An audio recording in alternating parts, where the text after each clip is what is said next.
Dramatic entrance, ladies and gentlemen, Tom Hiddleston. This is really nice. It's good, right? It works, right? Yeah. This is lovely. Thanks for coming over. Is this your new permanent setup? Yeah, this is it. They booted me out of MTV, so I'm working in an abandoned theater now. It's pretty, it's got an acoustic. Yeah, exactly. Yeah. No one comes to visit me. You're my first visitor. Thank you. Very much. My pleasure. Have a seat, bud. Thank you. We're obviously in this beautiful theater. Yeah, it's lovely here. Very close to where you're going to be performing Betrayal on Broadway. A block away, I think. Your debut coming very soon. And it strikes me, I thought back, we've known each other for about 9 years, almost exactly 9 years. Wow. And our first meeting was at a much different kind of place. Yes. Comic-Con. San Diego Comic-Con. So I think that kind of speaks to the two ways your career have gone, the way you've balanced both. You have the Comic-Con life, and you have this kind of life. Yeah, exactly right. It's amazing to hear it put like that. Yeah, it's funny. It's life as an actor. Life as an actor in the 21st century. But for me, they're indivisible. They actually feed each other. Yeah. And the strange thing is that Kevin Feige first saw me act in a theater. Right. That was before anything else. He came to see Kenneth Branagh about the possibility of him directing Thor. I remember him being in the audience, and I briefly shook his hand. And it's like you say, one's the Comic-Con life and one's the theater life, but actually they start in the same place. You spent most of your 20s really devoted to theater. I mean, that was your life. Yeah. Was that because that was the love, or you couldn't conceive of a TV or film career? How much of it was just out of practicality, I can't even imagine that kind of being a movie star? Yeah, probably that. It seemed so remote. I'd, like probably everybody, grown up loving movies and loving TV and loving theater. It wasn't like it was my passion was sort of divided. It was just a wholehearted love of stories. Yeah. I don't know, maybe the culture that I grew up in, theater's easier to do when you're a kid. All you need is an empty space and some words. And, at the time, I guess, as a child of the 80s and 90s, the cameras weren't so easily accessible. Right. So this idea of making movies was so, remote. There's other people do that. I think it was actually, I probably didn't allow myself to dream as big as that. I think in my head, I thought, wow, maybe one day. But it's a dream that's really at the back of the highest shelf in the cupboard in the attic room of the house of my mind, One thing that always strikes me is the focus that's required for an actor, because it's a living, breathing thing. You have the audience right there. I don't know, can you see the audience, generally speaking? I don't know why. I can see everybody. I can see everyone in the house. So does that ever rattle you? You must recognize friends, celebrities, and has that ever happened to you where you've seen oh, that's Oprah Winfrey, or whatever? There was one performance of Ivanov, the Chekhov play, which we did in 2008, where I came on stage and I looked out into the house and I saw a sea of faces and Michael Caine. There he was, a spotlight on him, looking at me. Yeah, I was like, oh no, and I momentarily froze of Michael Caine is watching, This may be the only time that Michael Caine is going to watch you act. Do we know for sure it was Michael Caine and not just an apparition? It was Michael Caine. Okay. Yeah, it was him. Yeah. I think you liked it. So. Is there something about the stage that lets you kind of push yourself in areas that otherwise would rattle you? I mean, for instance, again, I'm always amazed by the lengths that actors can go, especially in a live environment. What I love about a play, and it is unique to the theater, is this consequential momentum that you get across performing the whole thing. Sure. And when I first started making films, I initially found that difficult, that you make a discovery in a scene, cut, and then it becomes a sort of construction site for half an hour, trying to sustain a integrated psychological reality for the character, so that if you're doing, let's take the first Thor movie, for example, some of those sequences at the end of the film between me and Chris Hemsworth were 7 or 8 weeks apart. Right. But in the movie, they're next to each other. So you're like, right, 7 weeks ago, I was in this mood, and I was, this level of emotional volatility, and having to just refine that. Any superstitions particular to the theater? There's one. I'm thinking there's a warm-up game, which I think I've played almost every time, which is about, it's called Big Booty. Sorry? Big Booty. Yeah. Yeah, that's what it's called. Okay. It's not related to anything, Okay. any body part specifically, but you play it as a group and are standing in a circle, and it's kind of like a rhythmic game where everyone playing has to keep a specifically musical rhythm, and if they break it, they go to the back. Got it. And if you're at the top, you're the Big Booty. It's crazy. How often are you the Big Booty? In Betrayal in London, I was the Big Booty because I taught everyone the game. So people were like, God, this is so hard. So I managed to stay at Big Booty for like 3 weeks. And then Charlie Cox and Zoe Ashton, we've got to get Tom off the top. We've got to knock him off. So it became intensely competitive. Yeah. I know from experience what a master imitator you are. You can do seemingly any voice. Did that start young? Was that something? Were you imitating friends? I think it was. I've always been fascinated by sounds and by language. Long before we had, iPhones where you could make voice memos, I had a double tape deck, and I did my own. At the age of 8 or 9, I pretended I was a radio DJ, and I would do all the voices. So I would be like, now I'm going to cut to Tina with the transport report with the weather, and I'd be like, hello, I'm Tina, and there's some rain in this, and it was crazy. But I think I've always been fascinated by how people present themselves, I suppose. You're going to make a life in New York for the next few months. Yeah.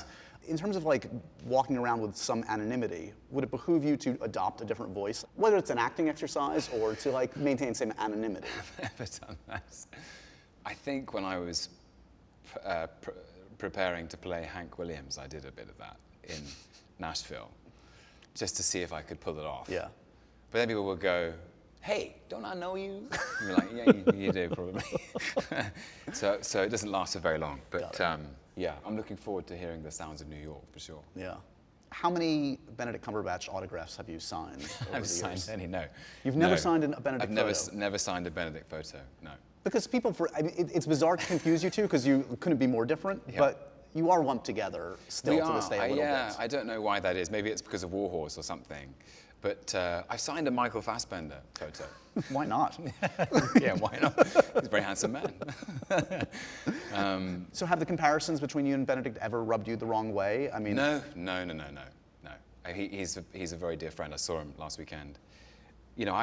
He's amazing. He's an amazing actor. I've seen both of you dance firsthand in front of me. I apologize, unreservedly. Who do you think is the better dancer, you or Benedict? I couldn't possibly. That's not for me to say. Oh, that's... You're saying you. That's how you say that's it. not for me to say. That's for other people to make a choice about. Let's go to the tape. Let's talk a little bit about this amazing play, Betrayal, which I was fortunate enough to see in London. It's the same crew, same director, same cast you're bringing. Yeah.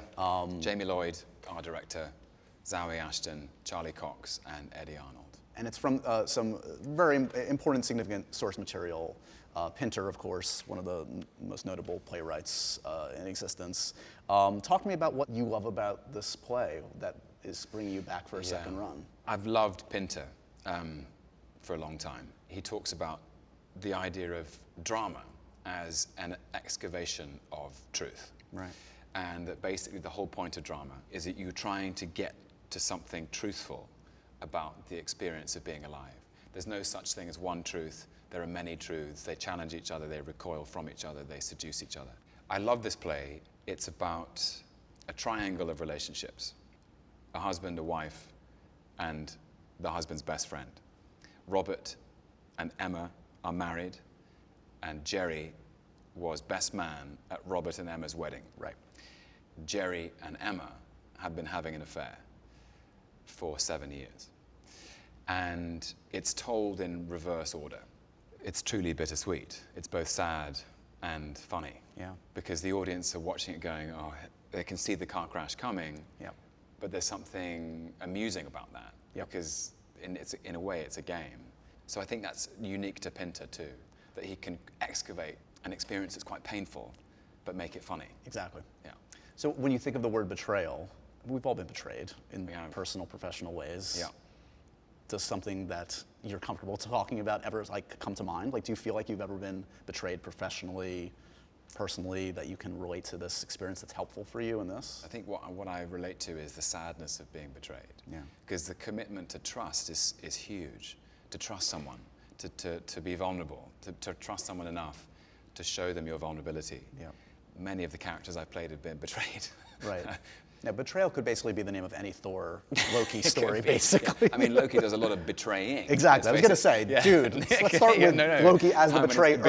Okay, yeah. Both betrayer and betrayed. Although in his mind he would justify it. Right. You're still but a character. Unfortunately, it's retaliation, and a cycle of retaliation, as we know, is a fool's errand. But it's interesting you talk about like trusting, because when I think of like the hits you've taken over the years, it's not about work stuff. It's about like people misinterpreting you, I think, based on you being earnest and being honest. And I think people not understanding that. Right. Is that accurate to say? Were you Probably. I mean, it's been that way for a long. It's been that way since I was a kid. Yeah. It's like, so it really has. Like I've always. I think I'm probably the same now as I was then. Yeah. That's what makes me feel most comfortable. Right. You've retreated a lot from social media in recent years. Is that part of just sort of like, if people are going to misinterpret me in some ways, then I'm going to need to protect myself, and that's a way of protecting myself a little bit? Maybe. I mean, I think we live in a world of distractions. Yeah. And I think it was just about trying to live more in reality. Yeah.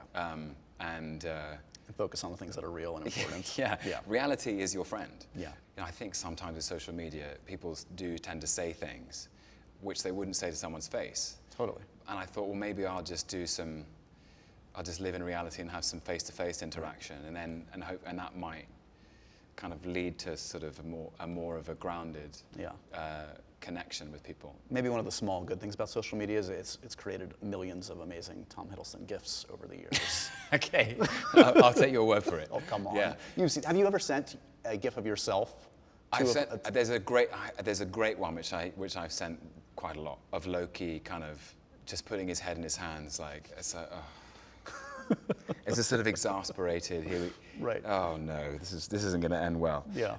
That works on many occasions, I would think. Yeah, it works. Delayed trains, cancelled flights. Right. Oh, you know, it works. I believe the last Broadway production of Betrayal starred Daniel Craig. So is this your elaborate way of moving up the list for Bond? No. It's funny because I've talked to many actors. I've talked to Idris and others who are on these lists that are or are not real. You know, Daniel Craig still has the mantle, and a lot of them have the reaction you have, and I totally get it. Mm-hmm. Like, you don't want to feed the beast. You don't want to, like. That's basically it.